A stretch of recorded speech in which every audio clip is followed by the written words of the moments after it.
اس کے اوپر جو ہے وہ نعیم حیدر پنجوتا نے ان کو پکڑ لیا جناب. یہ میں نے نہیں پکڑا, نعیم حیدر پنجوتا نے ان کو پکڑا. انہوں نے ٹویٹ کیا وہ ویڈیو کلپ نکال کے نعیم حیدر پنجوتا نے کہا منصور علی خان بھائی پہلے تصدیق تو کر لیں پھر بات کریں. بات میں نے نہیں بلکہ انتظار حسین پنجوتا نے کی اور ان کی سوشل میڈیا پر انہی کا نام چل رہا ہے, اور آپ عمران خان سے مخالفت کے چکر میں یہ الزام نہ لگائیں کہ عمران خان نے مجھے اس وجہ سے قانونی امور کا ترجمان مقرر کیا کہ میں نے جج صاحب کو شٹ اپ کہا. ٹھیک ہے, اب اس کی بات جو میں نے آپ کے سامنے رکھی, نعیم حیدر پنجوتا نے بھی یہ بات کر دی, اور اس کے بعد انہوں نے کہا کہ عمران خان چونکہ یہ سب پسند کرتے ہیں تو انہوں نے مجھے یہ انعام دیا. منصور صاحب کسی پر جھوٹا الزام لگانے سے پہلے کم از کم تصدیق کر لینی چاہیے پھر بات کرنی چاہیے. آپ کو پتا ہے بڑے اینکر ہیں, بڑا بلنڈر تو کریں گے, تو یہ ان کی کریڈیبلٹی جو ہے وہ ہٹ ہوتی ہے منصور علی خان صاحب کی. اور میں ریکویسٹ کروں گا, بڑے اچھے صحافی ہیں, بڑے اچھے اینکر ہیں, گراؤنڈ ریالٹیز کے اوپر جو ہے وہ بڑی بات کرتے ہیں, تو میرا خیال ہے ان کو چیزیں کاؤنٹر چیک کر لینی چاہیے. جب آپ کو ٹیم دیتی ہے تو اس کو اچھی طرح ویریفائی کر لینا چاہیے. مطلب پہلے آپ نے بلنڈر کیا پھر آپ نے جو ہے وہ دوسرے ولاگ میں جا کے سیم بلنڈر کیا. تو یہ ناظرین کرام اس حوالے سے تھی. اب آتے ہیں وہ بل جو فوج کے خلاف بولنے والوں کے خلاف پاس ہوا ہے. ناظرین کرام آج جو ہے وہ سینٹ میں آرمی ایکٹ ترمیمی بل جو منظور کر لیا گیا اور فوج کو بدنام کرنے کے حوالے سے بڑی سخت خبر ہے. اس میں چیئرمین سینٹ صادق سنجرانی کے سربراہی میں سینٹ اجلاس ہوا جس میں وزیر دفاع خواجہ آصف نے آرمی ایکٹ ترمیمی بل منظوری کے لیے پیش کیا جسے عوام نے منظور کر لیا.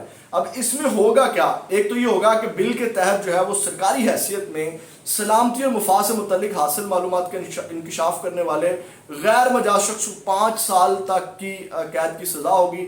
اور دوسری جانب ترمیمی بل جو ہے اس میں آرمی چیف یا بااختیار آفیسر کی اجازت سے جو ہے وہ انہوں نے کہا کہ معلومات ظاہر کرنے والے شخص کو سزا نہیں ہوگی, لیکن اگر پاکستان اور افواج کے مفاد کے خلاف انکشاف کرنے والے آفیشیل سیکرٹ ایکٹ اور آرمی کے تحت نپٹا جائے گا.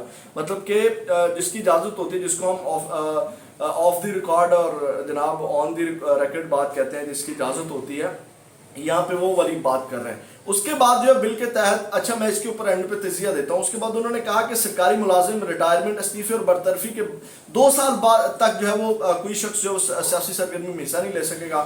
احساس ڈیوٹی پر تعینات شخص جو ہے, مطلب جو ایجنسیز کے لوگ ہیں یا احساس ڈیوٹی جو سر انجام دے رہے ہیں, وہ 5 سال تک جو ہے سیاسی سرگرمی میں حصہ نہیں لے سکیں گے. اور اس کے بعد انہوں نے کہا کہ اگر وہ اس کی خلاف ورزی کرتے ہیں تو ان کو 2 سال تک کی سخت سزا ہوگی. اور دوسری جانب ناظرین کرام بل میں یہ بھی کہا گیا کہ پاک فوج کے خلاف الیکٹرانک کرائم میں ملوث شخص کو الیکٹرانک کرائم ایکٹ کے تحت کارروائی کا سامنا کرنا ہوگا. فوج کو بدنام کرنے اور اس کے خلاف نفرت پھیلانے والے کو 2 سال تک سزا اور جرمانہ ہوگا. یہ ناظرین کرام وہ خبر ہے کہ اب فوج کے خلاف جو بات کرے گا, اس کو بدنام کرنے کی کوشش کرے گا, اس کو 2 سال تک کی سزا. اچھا مزیداری کی بات میں آپ کو بتاؤں کہ یہ ساری چیزیں آلریڈی لا میں ہیں. مطلب آرمی کے خلاف جو بات کرتا ہے نا, تو یہ دوبارہ سے بل لا کے یہ ایک ہوا کریٹ کرنا ہے, ایک پریشر کریٹ کرنا ہے, خوف کریٹ کرنا ہے کہ جو ہے وہ معاملات نہ ہو. یہ ساری چیزیں آلریڈی جو ہے وہ پہلے ہی یہ ساری چیزیں لا میں موجود ہیں. تو یہ ناظرین کا ہم فیصلہ کیا گیا. اس میں بڑی سختی ہے, فوج کے حوالے سے جو بات کرے گا اب آپ کو بدنام کرنا ہے. آپ کو پتہ ہے کہ اسٹیبلشمنٹ اب نہیں کرنا چاہیے. مطلب کہ ٹھیک ہے کہیں پہ اختلاف ہے, پالیسیز میں اختلاف ہے, یا جو ان کا دائرہ اختیار ہے اس کو آپ چیلنج کریں نا, بدنام نہ کریں. آپ قانونی حیثیت میں جو ان کی قانونی حد ہے آپ اس کو چیلنج کریں, کورٹ میں جا کے اس کے اوپر ڈیبیٹ کریں, وہ ہم سب کا رائٹ ہے. دوسری جانب ناظرین کرام اینکر عمران ریاض کے حوالے سے ہم نے بات کرنی ہے. میں نے کل بھی بات کی, بڑی بری خبر ہے اس حوالے سے اینکر عمران ریاض کے حوالے سے. آپ کو پتہ ہے کہ میں نے ولاگ کیا تھا جس میں جو ان کے وکیل ہیں میاں علی اشفاق, ان کے حوالے سے بتایا گیا کہ ان کی حالت بڑی غیر ہے, صحت بڑی تشویشناک ہے, کمزور حالت ہو چکی ہے, بال بڑے ہوئے ہیں, داڑھی بڑی ہوئی ہے, اس کی اجازت نہیں ہے کٹ کرنے کی. اور انہوں نے کہا کہ سب پتہ ہے نکارہ نظام ہے, بے جان ادارے, غیر مستقل قانون, عدالتی احکامات کی بے وقتی, کب تک سب سامنے آنا ہے, آج نہیں تو کل. اس کے اوپر جو ہے وہ اظہر صدیق صاحب نے بات کی ہے. انہوں نے کہا اگر عمران ریاض خان کی موجودگی کا آپ کو پتہ ہے تو متعلقہ لوگوں کا نام لیں. ٹھیک ہے. اس کے بعد پھر اظہر صدیق صاحب نے کہا کہ حبس بجا میں رکھنے کی وجوہات بتائیں, عدالتیں بغیر وجہ کیس نہیں سن رہی تو احتجاج اور عدالت کا دروازہ کھٹکھٹائیں. ٹھیک ہے. مطلب کہ یہ جو میاں علی اشفاق نے جو وہ ایک دبا کے رکھا نا کہ معاملہ سیٹ ہیں, یہ دنوں گھنٹوں منٹوں میں ہم عمران ریاض کے پاس پہنچنے والے ہیں, فکر کرنے کی ضرورت نہیں ہے.